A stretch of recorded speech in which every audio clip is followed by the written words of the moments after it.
Okay. Now we are going to cover the implementation part. Okay. So first we will go OpenCV lane detection. So this is the road. Okay. And we wanted to segment out the lanes from here because it is one of the feature we have in a self-driving car. So this is how we are going to segment it. So we will see how we performed it using the OpenCV. Okay. Okay. Are you? Is my screen visible to you guys? Yes or no? Yes. Yes. Okay. Now it's much better, I guess. Can you see the Jupyter notebook clearly?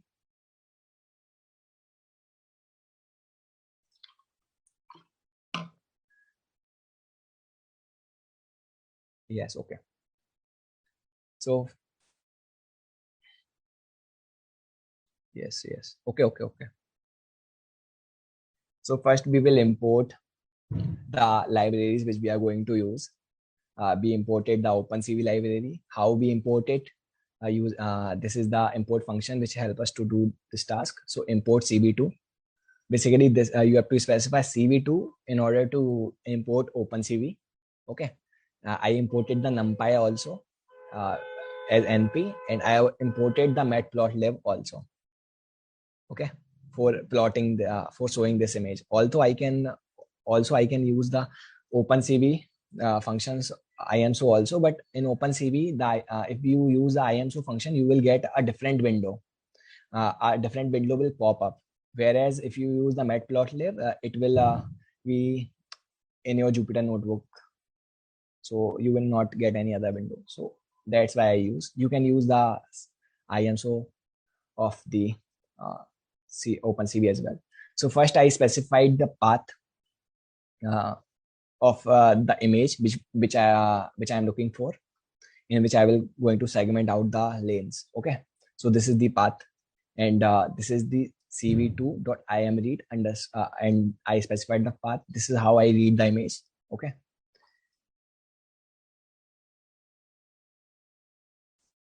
Okay, so now moving forward, I have converted this VGR image to an RGB image because, guys, I already told you Matplotlib read the image in a RGB format. The IMSO function will read it in a RGB format. So if you give a VGR format to a plt.imso function, then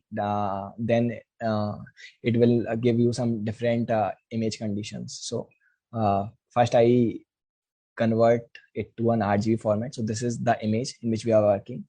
Here you can see the dimension of the image. We can see the dimension using img.shape. So here it will give you the dimension. This is this is number of rows. Rows means uh, you have height. This is height. This is width, and this is number of channel. This is an RGB image. We have a 3 channel. Okay.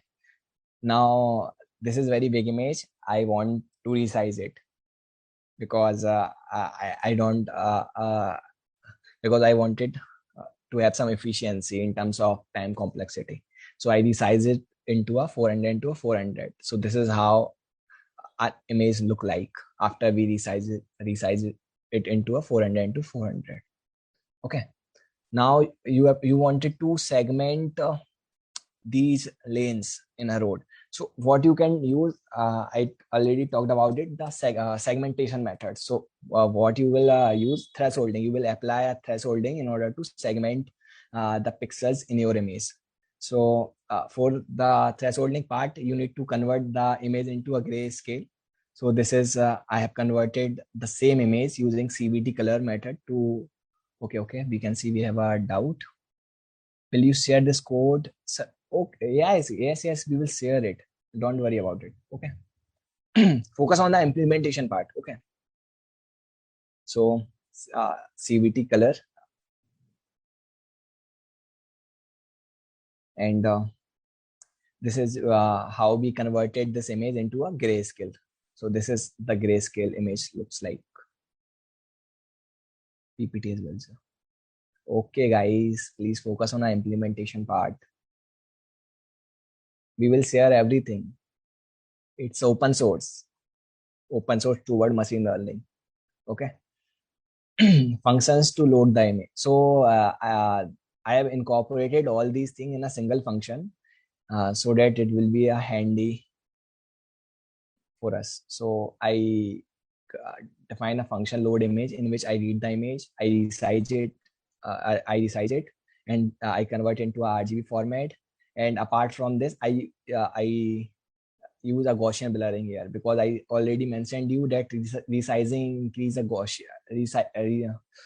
Okay, resizing introduce a Gaussian blurring in the Gaussian noise in an image. So in order to denoise the image, we will have to use the Gaussian blurring. So here I use a Gaussian blur. I give the image. The kernel is 3x3, which I'm going to use. So this is how our image looks like. Okay. This is the grayscale image. Okay. Now thresholding only works if we have a high contrast image. If you have a high contrast, then thresholding will work better. So we need to increase, we need to add some contrast in an image. How we can do it? We have a function convert scale AVS. This function help us to add the contrast in an image. So this is the basic, what you can say, mathematical explanation behind it. This is the matrix. You can think of it as a matrix, and this is a F matrix. The alpha beta parameters is basically used for contrast control and brightness control. Alpha controls the contrast, beta controls the brightness. So here I specified alpha is 1.5 and gives the grayscale image, and beta is 0 because I do not want to increase the brightness because I think it's clear. I need to increase the contrast, so because it looks a little darker. Okay, so this is how the increased contrast image look like. Okay, now we will apply a threshold layer because we need to segment this white pixels from the dark one. So in segmentation purpose, what I use the 235 as the thresholding, because guys, you know that that a white pixel corresponding to a 255. If you have a 255, then it is known as a white pixel. It will be a brightest white pixel. So I only want to bother about the white lane here. So I will use a threshold of 255. So this is how the image looks after thresholding. Now you can see you have the lane, but you have some other things also. You have this thing, you have this thing also, and yeah, you can see the image is the lane is not, what you can say, is not continuous. We have some black impurities noise here. So then okay, we can detect after this to get the edges so that we can plot the contour. Okay, so this is how we perform a detection. After the linear detection, we are going to dilate the edge because here you can see we have a black impurities. We want a continuous contour in order to plot. So we specify a kernel. I already specified you the kernel will be a kernel of ones, and this is how we dilate the image. So this is how the result look like after dilating.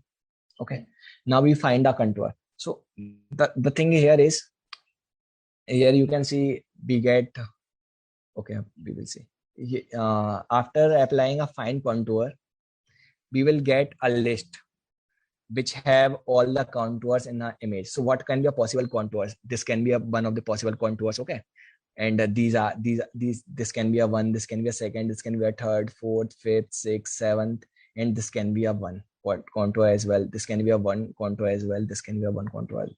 So we will get a list after this. So what I have done is I have sorted that list and I have plotted the biggest contour, which you can see here. So if you plot, so this is how the image looks like. Okay, so this is how we segment the lanes. The thing is, this is just a very basic image segmentation lane detection I have implemented using the OpenCV. We have furthermore advanced techniques also. We can use what we can do. We can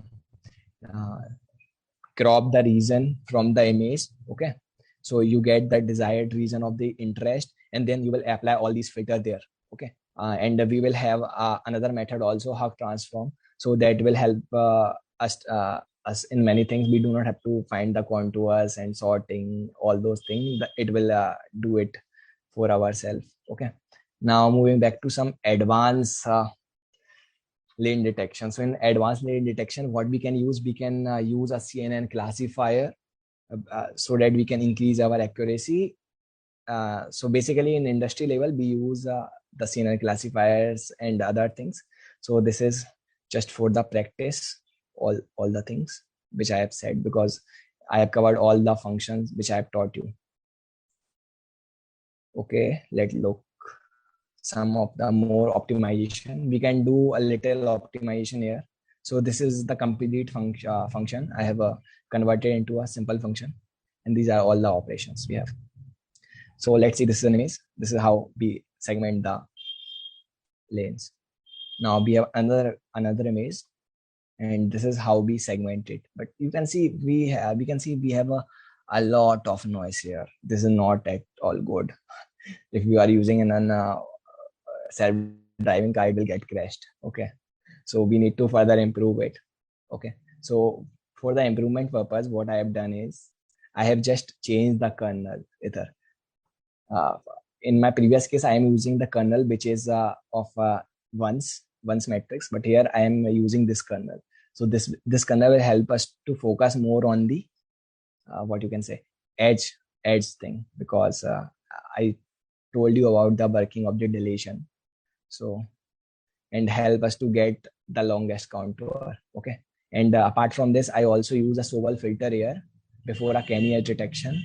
So this Sobel filter is also an edge detection filter, I told you, but in Sobel filter we do not get all the better result. We just get temporary type of result, and after that we use a Kenny edge detection over the same Sobel filter. So in order to get rid of the small edges where it is, okay, this small edges. So if we use a Sobel filter, then these will not be considered, because it will only consider the brightest high frequency edges. Okay, that is more predominant, and then we will use the Kenny on those predominant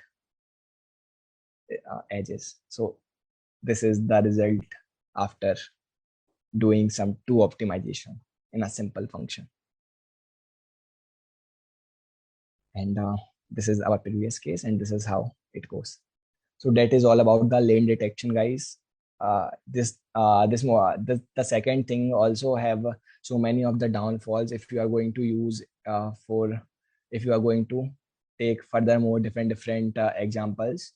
So we need to use a deep learning algorithm or CNN architecture in order to train the lane detection, and this is just a basic, but and if you will do the deep learning, if you will create that thing also, the classified deep learning classifier, then you in this you also need all those functions to work, because if you're not aware of these functions, you can't build a classifier, because building a classifier is a second task. First is the pre-processing stage. So in pre-processing stage, you need to convert it to a grayscale. You need to do the image enhancement also. You will apply a threshold also. Then you will train your CNN architecture and many more things. Okay. High order attendance. Okay.